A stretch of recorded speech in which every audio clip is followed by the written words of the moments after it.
कभी रात को आसमान देख के सोचा है सितारों के बीच रहना कैसा होगा? ऊपर हमारी पृथ्वी के चारों ओर घूम रहा है इंसानी दिमाग और अंतर्राष्ट्रीय सहयोग का एक चमकता उदाहरण इंटरनेशनल स्पेस स्टेशन। ये इंजीनियरिंग का एक कमाल है और दिखाता है कि मिलके क्या क्या कर सकते हैं। ISS अब तक का सबसे बड़ा और सबसे महंगा स्पेस में बनाया चीज है। ये एक तैरती हुई लैबोरेटरी है जहां दुनिया भर के अंतरिक्ष यात्री रहते हैं।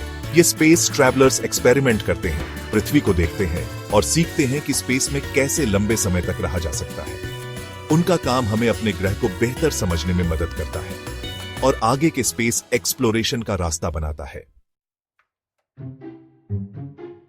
ISS बनाना आसान नहीं था। इस प्रोजेक्ट को पूरा करने में 20 साल से ज्यादा लगे और 15 देशों ने मिलकर काम किया। सोचो, स्पेस में एक बहुत बड़ा लेगो सेट बनाना।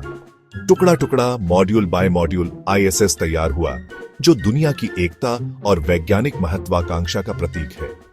ISS का पहला मॉड्यूल 1998 में लॉन्च हुआ था और 2000 से अंतरिक्ष यात्री लगातार वहां रह रहे हैं, यानी 2 दशक से ज्यादा से इंसान स्पेस में हैं। ISS दिखाता है कि जब देश मिलकर एक लक्ष्य पर काम करते हैं तो क्या कुछ कर सकते हैं। स्पेस में तैरती हुई साइंस लैब का क्या मतलब है? ISS एक ऐसी जगह है जहां ग्रेविटी लगभग नहीं होती। इस माइक्रोग्रेविटी में वैज्ञानिक ऐसे एक्सपेरिमेंट कर सकते हैं जो पृथ्वी पर नहीं हो सकते। इसे एक बड़ी घूमती हुई पेट्री डिश समझो।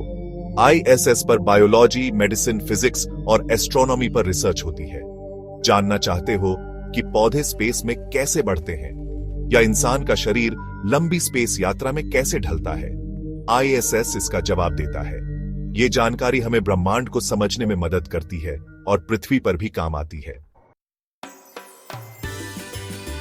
सेक्शन 4, पृथ्वी से परे जीवन, एक अंतरिक्ष यात्री का डेली रूटीन। ISS पर रहना छुट्टी जैसा लग सकता है, पर यह इतना आसान नहीं है। अंतरिक्ष यात्री एक टाइम टेबल पर चलते हैं ताकि स्वस्थ और प्रोडक्टिव रहे। सोचो, आपका पूरा दिन प्लान हो, जागने से लेकर सोने तक। उनका दिन एक खास स्लीपिंग बैग से शुरू होता है जो उन्हें इधर उधर तैरने से रोकता है। फिर स्पेस फूड ब्रेकफास्ट, उसके बाद घंटों साइंटिफिक एक्सपेरिमेंट और स्टेशन मेंटेनेंस। माइक्रोग्रेविटी के असर से बचने के लिए वो रेगुलर एक्सरसाइज करते हैं। ISS पर जिंदगी, काम, सेहत और एक अलग तरह के जीवन के बीच बैलेंस है। सेक्शन 5, जीरो ग्रेविटी फन, तैरता खाना और स्पेस एक्सरसाइज। स्पेस में रहने के अपने चैलेंज हैं, लेकिन अपने मजे भी हैं। सोचा है अंतरिक्ष यात्री जीरो ग्रेविटी में कैसे खाते हैं? खाना तैरता है तो खाना एक अलग एक्सपीरियंस है। अंतरिक्ष यात्री पैक्ड खाना खाते हैं और ड्रिंक्स पाउच में आते हैं स्ट्रॉ के साथ ताकि गिरे नहीं। स्पेस में एक्सरसाइज करना भी एक अलग एडवेंचर है।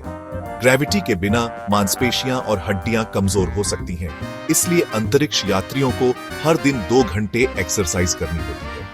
वो खास उपकरणों से फिट रहते हैं, यहां तक कि बंजी कॉर्ड वाली ट्रेडमिल पर दौड़ते हैं ताकि तैरने न लगे। सेक्शन 6, एक्सप्लोरेशन का भविष्य, ISS और आगे। ISS सिर्फ इंसानी दिमाग का कमाल नहीं है, ये आगे के एक्सप्लोरेशन के लिए एक सीढ़ी है। ये हमें सिखाता है कि स्पेस में लंबे समय तक कैसे रहना और काम करना है।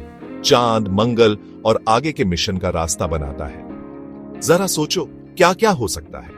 ISS से मिली जानकारी ने हमें स्पेस ट्रैवल और पृथ्वी के बाहर इंसानों के सामने आने वाले चैलेंज के बारे में ज्यादा समझाया है। यह रिसर्च और टेक्नोलॉजी के लिए एक जरूरी प्लेटफॉर्म रहेगा, आने वाली पीढ़ियों को सितारों तक पहुंचने के लिए प्रेरित करेगा। सेक्शन 7, सुनीता विलियम्स, युवा खोजकर्ताओं के लिए एक प्रेरणा। एक बेहतरीन अंतरिक्ष यात्री जिसने ISS को अपना घर कहा, वो है सुनीता विलियम्स। एक भारतीय अमेरिकी पिता और स्लोवेनियाई मां की बेटी, वो उस अंतर्राष्ट्रीय सहयोग की भावना को दिखाती है जिसका ISS प्रतीक है। सुनीता ने स्पेस में 322 दिन से ज्यादा बिताए। उस समय किसी महिला द्वारा सबसे लंबी सिंगल स्पेस फ्लाइट का रिकॉर्ड बनाया। सुनीता की स्पेस यात्रा दुनिया भर के बच्चों के लिए एक प्रेरणा है, जो दिखाती है कि मेहनत और लगन से कुछ भी मुमकिन है। उनकी कहानी स्टेम फील्ड में विविधता के महत्व पर जोर देती है और युवाओं को बड़े सपने देखने और सितारों तक पहुंचने के लिए प्रोत्साहित करती है।